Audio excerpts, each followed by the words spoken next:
Yo, Kpaceguy here. What's going on YouTube? Welcome back to the channel and welcome back to a comparison between the Polk Audio LSIM 703 bookshelf speakers and the all-new Legend L200s bookshelf speakers.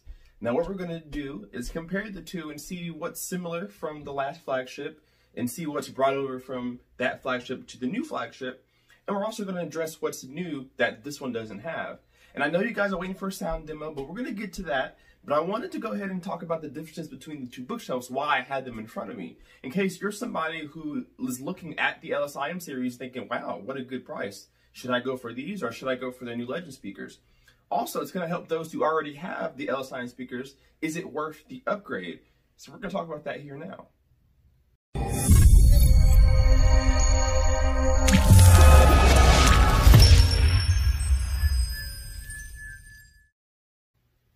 Alright guys, so on your left, we have the Polk Audio LSIM 703 series. That was your flagship series from almost 10 or so years ago, maybe 11 now. And on your right is going to be the all-new Legend L200s. Now, these speakers are far different in price tag now that these have came out. You can pick yourself up a set of these for about $800 or so, $350 for one. And so you do that math there, $700 or so. And then here, $17.99 for the pair. So $1,000 less for the LSIM series than the Legend series. So it may make you wonder, how much better are these? Is it worth the extra $1,000 for the pair? Well, we're going to kind of find that out just based off specs and all that good stuff. So there's a lot of similarities in the two. And we'll start with the height, the weight, the size, and all that stuff here. So the L200s, they come at a height of around 15.6 inches tall, with a width of 8.3 inches, and a depth from front to back, including the port, is 13.3 inches, coming in at 22 pounds a piece. As for the 703s, they come in at 16.7 inches in height, 8.8 inches in width, and 14.5 inches in depth, including the power port on the back, coming in at 29.6 pounds total. So just based off of specs, the L200s are actually a slightly smaller footprint between the two, which is pretty cool. I guess you could say a smaller form factor for those who really want a bookshelf system, so you're getting a little bit smaller form factor. But the design is completely different.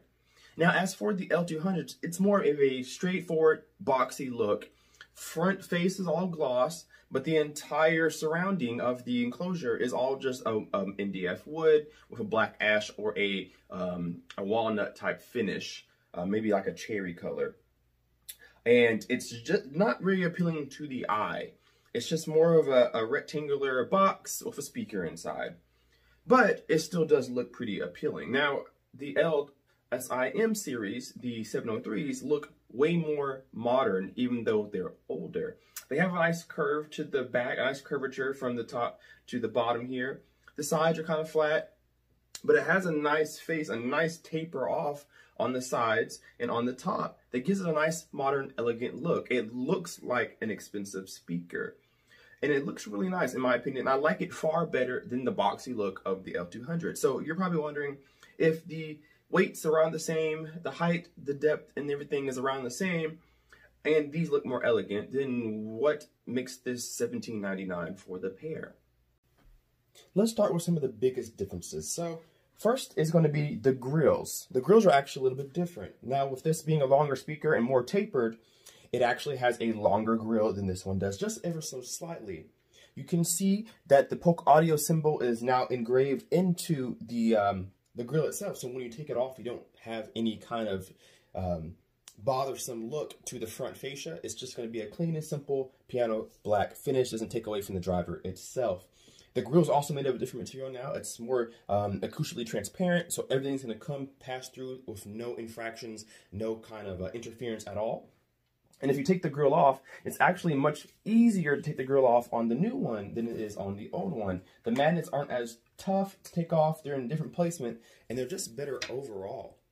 Now, revealing the different faces of the two speakers is really where you're going to see the ingenuity and how things have changed. So on the LSIM 703s here, you have a three-way kind of system. You have a mid-range driver at the top there, a tweeter here at the bottom with the waveguide as well, And then you have your 6.5-inch driver. Now you have something similar here with the L200s, but a little bit different now. You have an all-new tweeter that allows you not only to get a nicer, brighter, crisper sound, but the waveguide that they added to this gives you a much better stereo image and dispersion compared to the LSIM 703s. This is supposed to give you a bigger sweet spot in your listening system so that everybody in the room is hearing the vocals or hearing the movie, the soundtrack, the way that it was intended. With this one, it wasn't bad at all, at no means, but it's been enhanced so that you have a wider sweet spot, a bigger stereo image, and overall better sound. Now, obviously, you guys can see here that the drivers are completely different, and that's because this also has its own technology as well, and we've kind of touched on that when I first unboxed these speakers. They have their own type of waveguide here in the driver that those don't have, and you can see that the driver's been redesigned as well. The surrounds are going to be the same, so you're going to look at similar performance and all. But the speaker's ability to produce low reproduction, low bass is much better and much more effortless. So far less distortion compared to the LSIM 703s. It's going to hit around the same range of frequencies, but it's going to do it with a lot more ease and it handles power a lot better. The Legend L200 have a 6.5-inch turbine cone midwoofer and a 1-inch pinnacle ring radiator tweeter. They recommend it at 80 watts, but it can handle anything up from 20 all the way up to 200 peak handling watts, and has an overall frequency response of 38 Hz to 50,000 Hz. LSIM 703s have also a 6.5-inch supercell mid-woofer, as well as a 3.25-inch supercell mid-range, and then the tweeter is a enhanced ring radiator 1-inch tweeter as well. Now, this has a total frequency response of 36 Hz to 40,000 Hz and has a overall power handling of 20 to 200 watts as well. So you can see some differences here. So the L200s are going to get a little bit brighter for you, and that's what I was talking about in my previous video and a lot of my other videos in regard to the Polk Audio LSIM. They don't get terribly bright. They're more of a warmer speaker. And with this new tweeter here, you're going to get a lot more sparkle, a lot more shimmer at the top end, which is going to be something that most guys are going to like in their home theater that maybe I was possibly missing in mine. This new tweeter is going to bring you a lot more sparkle. I like the word sparkle. I like to use that word for the top end. A lot more sparkle, shimmer, a lot of upper register. It helps the female voices come through. It's going to help those high-end instruments like a flute or a piccolo, those kind of things, upper register of a piano. It's going to come through more prominently, and I think it's a really good change. Now, although both speakers have the same power handling capabilities and about the same performance, the L200s actually are a speaker that's nominal 4 ohms. This one at the lowest impedance is 8. The 703s are. So you're going to need a good power amplifier or a really strong receiver to power these L200s because Polk Audio is not known for the most efficient speakers, so you're going to want to get them as close to rated power as you can just to make sure that you're getting the most efficiency out of these speakers because they are power hungry. The L200s are going to still be 20 to 200 watts, but they're going to have a higher demand on your receiver or amplifier than the LSIM 703s will, being an 8 ohm speaker for the 703s and a 4 ohm speaker at the L200s. That's something you want in mind because it could destroy your amplifier if you don't match your speaker's impedance to your amplifiers. Now the back side is where you're going to see a lot more changes. You can really see that boxy look on the back here, and you can really see that nice curvature on this side, and you can really see the mahogany finish come out of the LSIM 703s versus the plain black ash on the back side. I really wish that they took this speaker and made it just as elegant as that one. Aesthetically, I really like this one far more than I do this one, but it is what it is. At the end of the day, the performance is what matters. So you can really see the difference in the power ports, and that's one of the things that Polk is saying is new for the Legend series that we can go ahead and talk about. Now, the power port technology, as you see, is not something new, but it is something that Polk Audio is proud of. And you can see that both of them have a power port, but this one has been enhanced. So basically what the power port allows you to do is, one, push them against the wall so that you don't have any kind of room boundary gain. If you're not sure what room boundary gain or boundary gain compensation is, it's when you put a speaker up against a wall, whether it's a subwoofer or a floor standing speaker or a bookshelf speaker. When you push that speaker towards the corner or against the wall, you start to enhance the bass in negative ways. It starts to become boomy, a little bit unnatural, and maybe unlistenable. That's not a word, but you know what I mean. So these ports allow you to press them against the wall to kind of alleviate that problem if it's something you have to do. Not only does it do that, it also helps with port chuffing. And if you're not sure what port chuffing is, it's when a lot of air is passing through the port of a speaker and you can hear it pass through. Kind of like a car in a tunnel, your sound enhances. You know how when you go into a tunnel, your engine and your exhaust is amplified because of the tunnel? You can kind of picture it like that. As air passes through the speaker tunnel, or the port in this case, that air creates a whistle or a noise when it releases.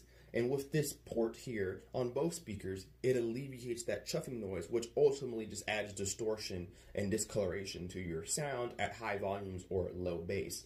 And it's really nice to have, and I promise you, I've never heard any chuffing out of my speakers because the whole entire LSIM series had the port, and so does the new L200s, as well as the Legend series all the way up the line.